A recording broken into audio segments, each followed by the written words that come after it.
Hey, I'm Robin Black, and welcome to Stage and Manner.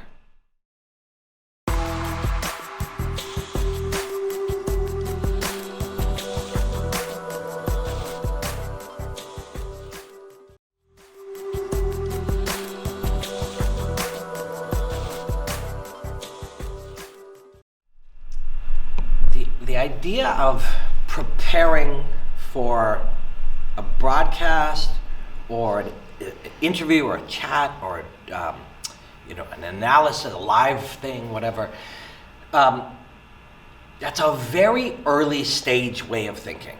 So in the beginning, somebody would be like, you're going to talk to Conor McGregor on Saturday. I'm like, okay, I better read up on all this stuff.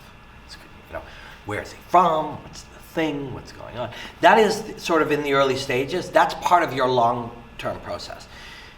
Eventually, there is no such thing. You are living the thing all the time. If you're going to be the expert in basketball or gardening, or you're going to be the person who interviews the people who are flying into outer space, it doesn't matter what it is. If you're the thing that will allow you to do that is you are living it. So there will be no separated preparation, getting up on, scheduling your day timer. Well, from 10 to 12, I'll do my research. You are going to live this thing all the time. And in a world where everybody can talk into their phone and do any kind of broadcast, the people that we will accept as being our broadcast, the people we will click on, the people we will consume their stuff, the people we will trust to tell us the story about the environment or politics or fighting or whatever, they'll be the people living it. So at some point along the process, you go from your preparation being a separate part of your process to doing your broadcast, commentary, whatever, to you are living it all the time. And as a result of, and I believe that is mandatory. I just believe that is how it must be. If you're going to differentiate yourself, if you're going to bring something of value to the audience, I think it has to be that way. And if it is, if I'm right, maybe I'm not. I don't know. I'm just a guy who talks about fighting on TV. But if I am correct, nobody should cover anything they are not deeply obsessed with. Nobody should not broadcast anything. Nobody should not analyze anything. Nobody should not interview anybody that they are not deeply obsessed with. Because you must be obsessed enough to live it constantly. That drives your wife crazy and your roommates crazy and your friends crazy and your parents just like, why are you constantly looking at martial arts or lettuce or whatever the Pez dispensers, whatever your thing is?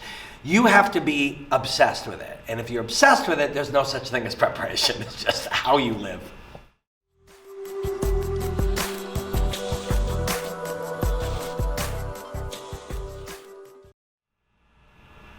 I worked at a place that was called Fight Network, and it was really fun. I miss it. Some technology and changes in the business made it so there was no sort of Fight Network in the way that I worked there. It still exists. It's still a television network. But at the time, in the sort of 2015, 16 kind of range, you would think of it as a 24-hour fighting channel. Like CNN or Fox News or MSNBC are 24-hour news channels. The Food Network is a 24-hour cooking channel. This was a 24-hour fighting channel. And we used to sit there, and it was so fun. We would say the UFC happened on a Saturday night. And we would do the pre-thing, we'd talk about it, set it up, and then it was over. And our producers, Bob, who was one of our producers, would go into our little earpiece and he would go, okay guys, we just got word, Dana White's, we were gonna go to the press conference and we were supposed to quote, Phil, to the press conference. And he would go in our ear and he goes, guys, we're getting word the press conference is on in 28 minutes. So, and as he would put it, he's like, so rag the puck. It's a very Canadian thing. And we'd kind of look at each other, and I loved the guys I work with, John and John, both Ramdean and Pollock.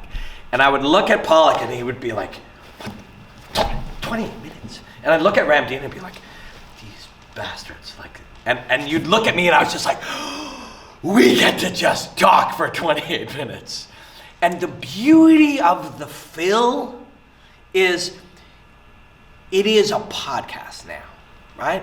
So the idea of how do you fill 90 seconds until the puck drops, or how do you fill 3 minutes until the person hits the podium or whatever, you just think into that. Used to be weird and rare and odd, but now it's just people talk on a podcast for 3.5 hours. That's what you do.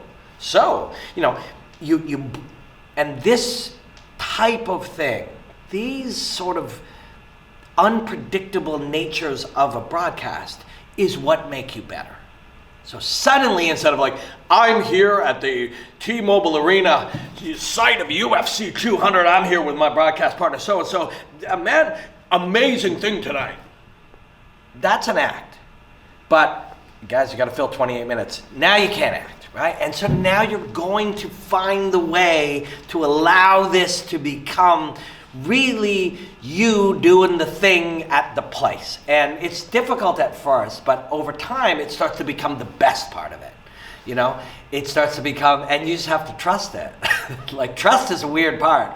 The first 200 times somebody turns a camera on and there's a live broadcast and they go and go. You're like, your brain somehow starts to go into the natural things you've seen every broadcaster do. We are here at site of something, an epic main event between these two warriors. The winner will get a title shot and blah, blah. And you just start doing shit you've seen 100 times. That's what you do at the beginning. I don't know why. You don't know why. When you do it, you don't know why you're doing it. It's just how your brain interprets this job. But after you've done it 6,000 times and then 9,000 times and then 20,000 times, you start to become somewhat comfortable in it, and now you can do something more meaningful.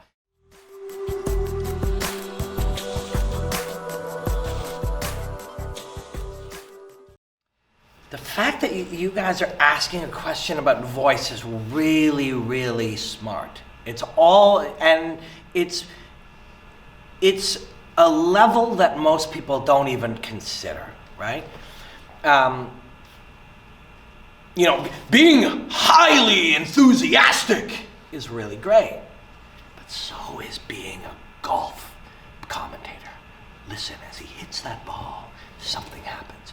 And that's an instrument.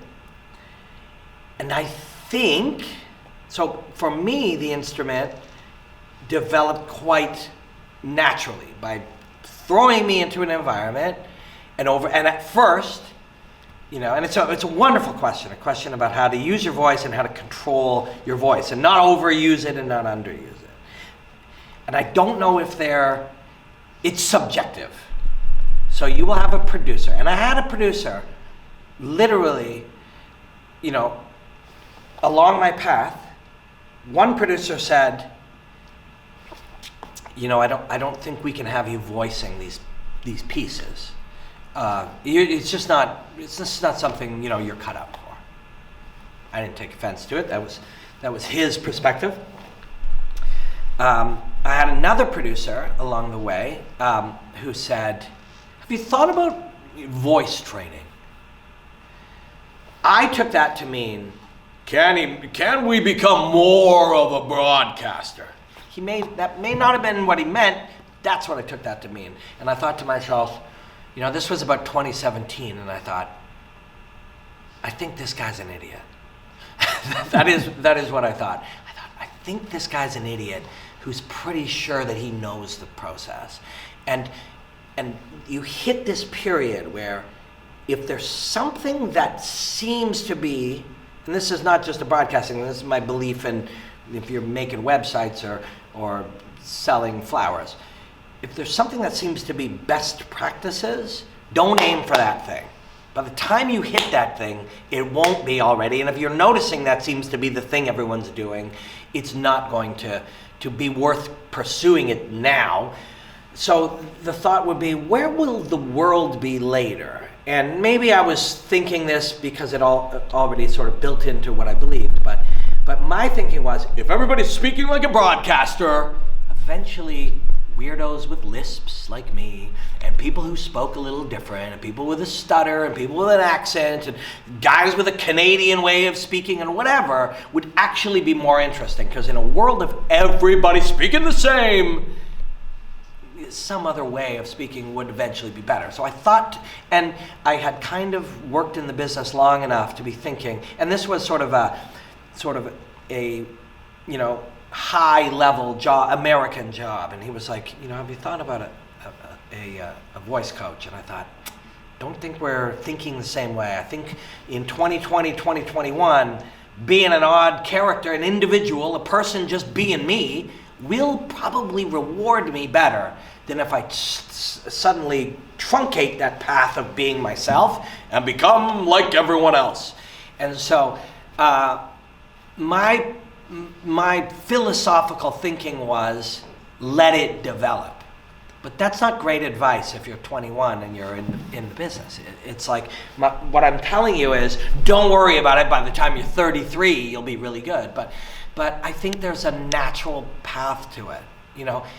I truly believe the people we're most interested in hearing them interface with us about whatever the topic is, sports, running shoes, Apple products, it doesn't matter, are people we know are authentic.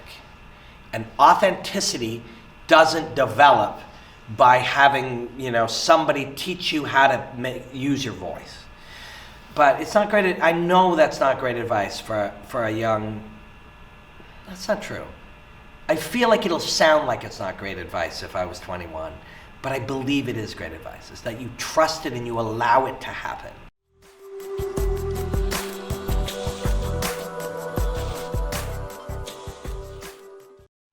I think you must truly live the thing, right? I could be wrong, and in fact, not I could be wrong. I am wrong. There are people who are making a great living and enjoying their work who are and cut, and then take the thing off and they go home and they don't live that thing. And you can do that. That is, I'm sure there is a workable path for that. I don't know that path. The only path I know is the one where you are literally more deeply immersed in your thing than everyone watching. That's why they're watching. That's why in the middle of their life, their job, their family, the stresses and pressures and distractions and everything of their life, if they want to know about rutabagas or mixed martial arts, they go to someone. Who do you go to? The fucking rutabaga expert. The guy who spends every minute of his day consuming martial arts. That's who you go to. And so for me, that is the way. Writing, radio, audio, video, podcasting, it's all of these things. For me, that's how I do this thing. I literally just get to spend all day doing this. And the reason I get to do that is because I'm so deep in it. And the way you can be so deep in it is doing all of it. If there's Instagram, if there's some way to write, if there's Facebook, if there's radio, if there's audio, if there's somebody fighting on a spaceship somewhere, whatever, if I can do all those things, I will better be more deeply in this thing, and then you would trust me to be the guy who would tell you about that thing. And so, I'm really enjoying telling you guys about this path, because it's a great thing to be able to talk about. But I also realize that I'm only one prototype. And my prototype is the obsessive living in the boiling water person. And I'm sure there are other ways. And there would be somebody who would sit here and correctly say to you, I don't do all those things. I show up at work, I do my prep, I get fully prepped, I warm up my voice, and I do the thing, and they say cut, and I get paid, and I go home. And I'm not only am I not judging it, I'm sure that they do it incredibly well. But that's not how I do it. I do it by being deeply immersed in it to such a degree that if you point a camera at me, or if somebody just happens to have their phone going and I'm talking about fighting or martial arts or learning about the world through combat or whatever, that it might be of value to you. And that is only true because I spend every minute specializing myself in this thing.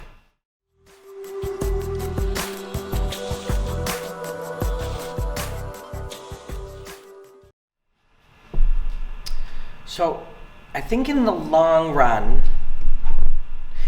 it's the question of the being anxious when you go to do the thing is a really good question.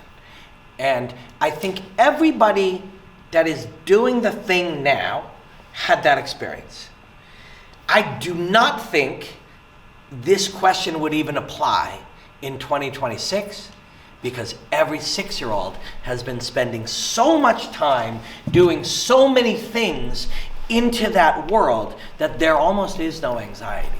And why would that be so? And if you look at it, the anxiety is the unknown, they're watching. You know, the science of it is fascinating. Like there's something called the spotlight effect. And the spotlight effect, and so I've examined this as it relates to my business. I fought people in cages. You know, I sung in a rock band on stages, and now I talk about that process. And so the spotlight effect, all the things you're normally doing, you know, you're writing, you're talking, you're fighting, you're dancing, whatever it is, become that much more difficult when people are looking at you. That's a real thing. It's a real phenomenon. It's not and so to get comfortable with it, you begin by acknowledging it's a real thing, right? You cannot. So when you go to be on camera, you go to do a live stream podcast, a broadcast, whatever.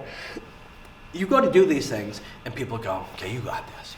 Don't worry about it. Like, you know, take a deep breath, you're good. All useless, right? All of it is useless. It doesn't matter what they say, because that's a real thing. That is a real physiological thing that is happening with you at the idea that this matters and is being documented. And you just literally have to do it. There are little tricks you can do. And one of them that really, truly works, and you know, I'm gonna really butcher the storytelling. It's a mindfulness exercise, but it's a visualization exercise where you sort of visualize sort of a ball of energy, I guess would be a simple way to put it, but you visualize sort of a space and you allow it to float up different parts of your body. You just stand there and you're about to go on stage, say for a live performance you're about to go on, and if you're really nervous, you can visualize this little space moving up and down. And it connects you to the reality of the moment. I've also heard, and I've heard people use this technique, where they're sitting here, the camera's right there, and it's all kind of happening, they feel it, and they kind of imagine instead that they are here, watching themselves here. And something about that seems to help people. So there are these little tricks that you can kind of use, and maybe in the moment they'll work, but for the most part, it is experience, it's practice, it's reps, and the way to do it, if in doubt, one of the great things about sort of this ability for everybody to do all of this is you can stream live on Facebook or Instagram or YouTube or whatever as a tool to get that nervousness out.